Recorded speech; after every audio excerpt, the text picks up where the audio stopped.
hay que darle, o sea, también hay un vacío y hay que entender que va a haber un vacío en una eventual ausencia de la presidenta. Entonces hay que ver, por ahí de repente se puede poner un texto sustitutorio para que asuma el primer ministro. Congresista López, ¿qué tal? Buenos días, bienvenido a Exitosa.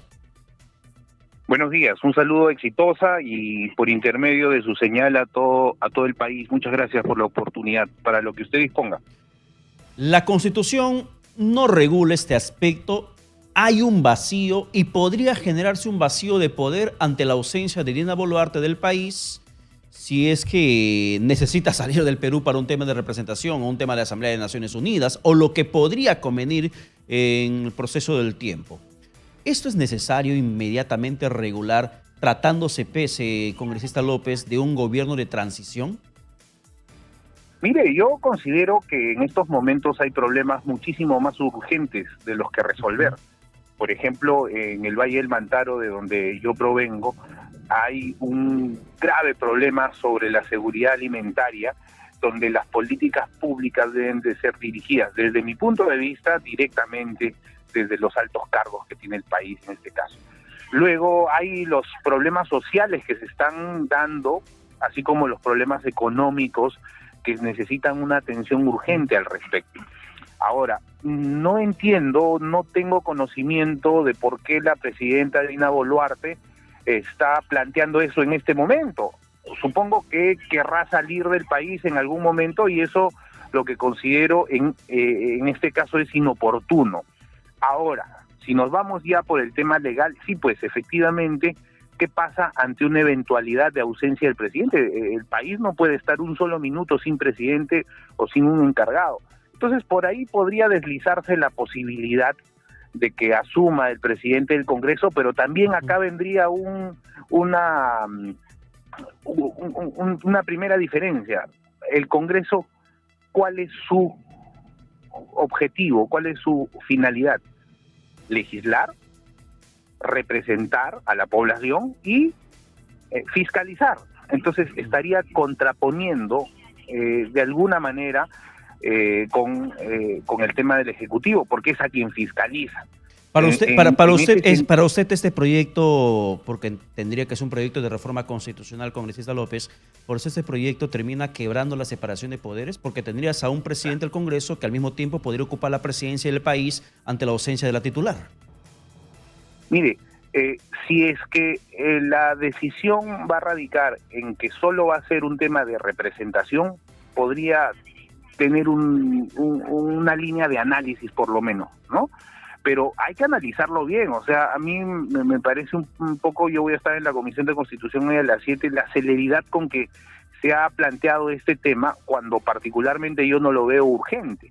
En ese sentido, esos cuestionamientos los vamos a trasladar a la comisión esta noche a las 7 de la noche para ver la pertinencia del caso y sobre eso vamos a tomar una decisión. ¿Y qué pasaría si, por ejemplo, el Congreso de la República termina dándole o al menos la Comisión de Constitución, este dictamen favorable, ese proyecto de reforma del gobierno, del Ejecutivo? Bueno, lo que va a suceder es que va a tener que pasar al Pleno, en el Pleno se va a generar otro debate al respecto, donde sabemos las posiciones marcadas que existen y va a contribuir a la inestabilidad. Yo considero que hay que buscar los mecanismos donde podamos evitar esta contraposición de ideas totalmente polarizadas.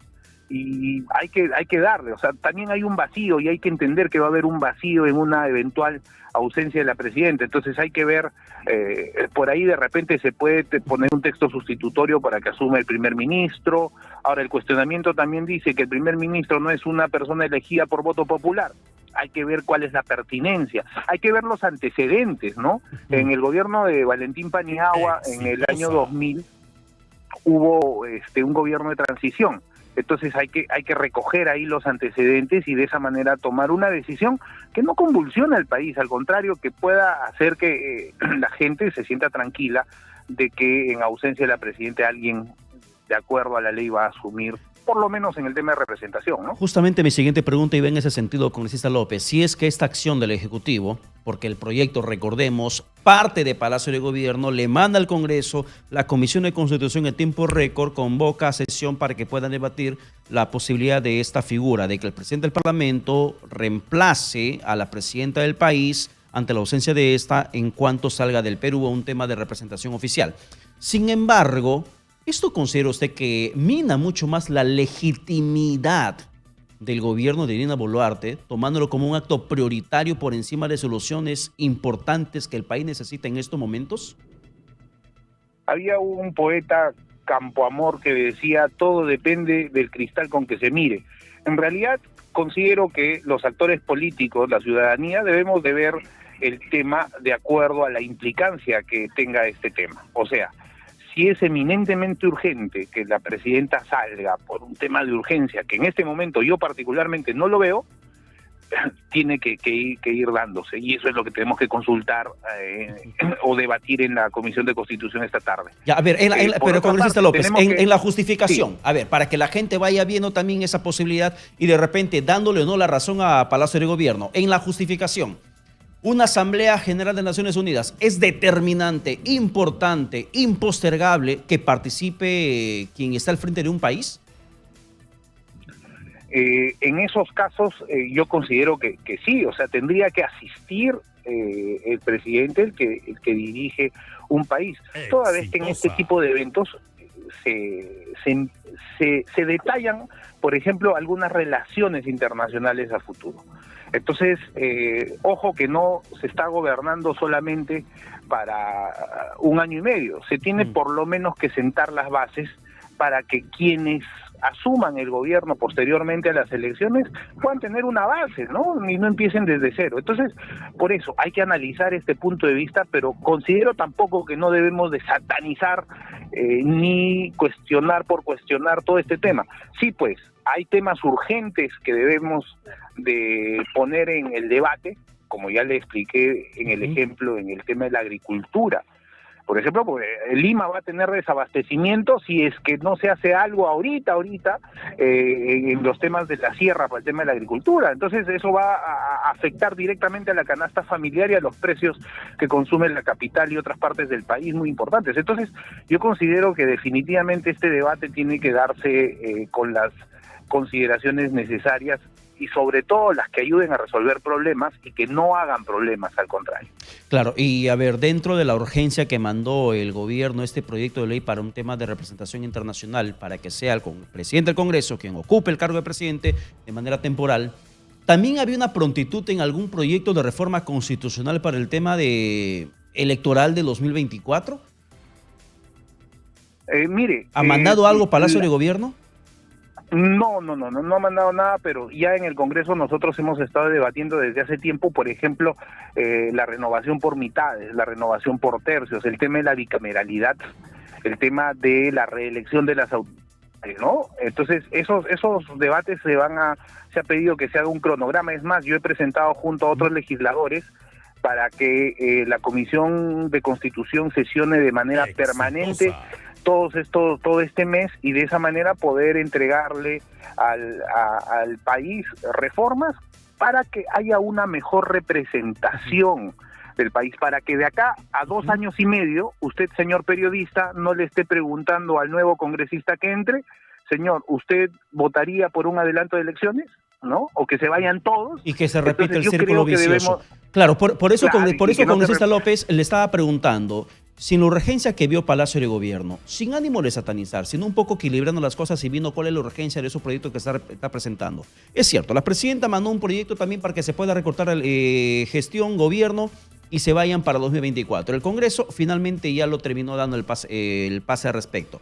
Pero también en la justificación, el Poder Ejecutivo ha mencionado que se necesita ese espacio de tiempo hasta el 2024 para hacer reformas. Si soy yo quien está proponiendo que se celebre en abril 2024 porque necesito el tiempo suficiente para hacer reformas políticas, reformas constitucionales, mínimamente como gobierno tengo cierta lista de reformas que necesito que se puedan debatir y aprobar en el Congreso. Y el tiempo es bastante corto porque las reformas para abril 2024 se tienen que aprobar hasta antes de abril 2023. O sea, solamente tenemos un espacio de 4 meses antes de la convocatoria para elecciones. En ese sentido, le reitero la pregunta, ¿el gobierno le ha remitido a la Comisión de Constitución, sabe usted, algún proyecto de reforma con miras a elecciones 2024? No, que yo sepa no ha remitido a la Comisión de Constitución. Pero independientemente de ello, o sea, en un Estado constitucional de derecho como en que vivimos, existen los poderes, los distintos poderes del Estado, en este caso el legislativo. Independientemente de que mande o no mande el Ejecutivo, nosotros, de acuerdo a las atribuciones que tenemos, podemos normar esa situación. Ahora, respecto al tema de elecciones, efectivamente, un año antes no se pueden hacer modificaciones. Dentro de las reformas van a tener que entrar esos plazos para que pueda calzar específicamente el adelanto de elecciones. Es en ese sentido, señor periodista, que nosotros, y le repito y le reitero cuál es la petición que le hemos dado al señor Nano Guerra, presidente de la Comisión de Constitución, que la Comisión de Constitución y Reglamento del Congreso de la República se cite de manera permanente para poder consolidar esas reformas y poder contribuir con una mejor representación a futuro, ¿no? Y eso es lo que en realidad se busca. Ya, pero hay un problema gravísimo sobre el Congreso, congresista López, y creo que usted es bastante consciente, que si bien es cierto que el Ejecutivo no ha presentado hasta el momento, y ojalá que lo haga prontamente, algún tema de reforma política o reforma constitucional con miras a las elecciones 2024, abril 2024, que usted me diga que el Congreso puede asumir la función como tal en esas reformas genera descontento y desconfianza, porque la gente precisamente se ha levantado en protesta en gran parte del país es por ustedes, porque no quiere que este Congreso y porque no confía que este Congreso vaya a hacer las reformas que necesitamos para poder elegir a mejores cuadros políticos. Permítame discrepar fraternalmente con usted. Si bien es cierto, hay un sector de la población que seguramente no ve con buenos ojos el tema del Congreso, pero a mí me gustaría que usted le pregunte sobre el Congreso a un auxiliar de educación en el Perú, o a un profesor de educación superior en el Perú, o algún enfermero que trabajaba antes en CAS y que ahora ya tiene el nombramiento en el de Salud y también en el MINSA, o que le pregunte sobre el tema del Congreso a los jóvenes que van a sacar el bachiller automáticamente por un tema, o a los serumnistas que van a poder canjear por algún modo su serum con la labor que han hecho en la pandemia. Entonces yo creo que también ahí lógicamente en política van a haber personas que discrepen o no con algunos sectores, en este caso el Congreso de la República. Pero yo a los 37 años que tengo y en una trayectoria política de 20 años, tanto en mi partido como en mi región, considero que puedo llegar con la frente en alto a los votantes que me han elegido. En ese sentido, creo que sí, el Congreso está capacitado y para poder dar reformas. Ahora, que los detractores y las personas no les parezca o no les guste, estamos en democracia y vamos al debate. Yo le agradezco a usted y lo felicito porque esa generación de debate a través de estos medios de prensa son los que van a contribuir de mejor manera a poder tener una mejor representación en el futuro. Claro, y probablemente si le pregunte a un auxiliar, un docente, si le pregunte a un joven, a un médico, un serumnista, me diga que está de acuerdo con el Congreso o que, como también me diga que no está de acuerdo con este Congreso. Pero ese grado de representatividad, de legitimidad, no estamos discutiendo lo que hicieron o no hicieron, sino la forma como es que generan una imagen política bastante, y le voy a decir también de forma responsable, de forma nefasta ante la población, de cómo se han comportado en el periodo de Pedro Castillo cuando este era presidente, buscándole en todo momento la causal de vacancia para que lo puedan sacar del cargo. Y esa es la percepción generalizada. Y por eso existe, por ejemplo, esa sensación que si usted toma las encuestas y cree en las encuestas, que más del 80% consideraba que este Congreso tenía que irse y convocarse a nuevas elecciones. Y por eso existe la desconfianza si es que el espacio de tiempo que tenemos para abril 2024 y celebrar nuevas elecciones, este Congreso realmente hará reformas que beneficien a los peruanos o sigan legislando a favor de sus intereses, como se ha visto en las elecciones regionales municipales.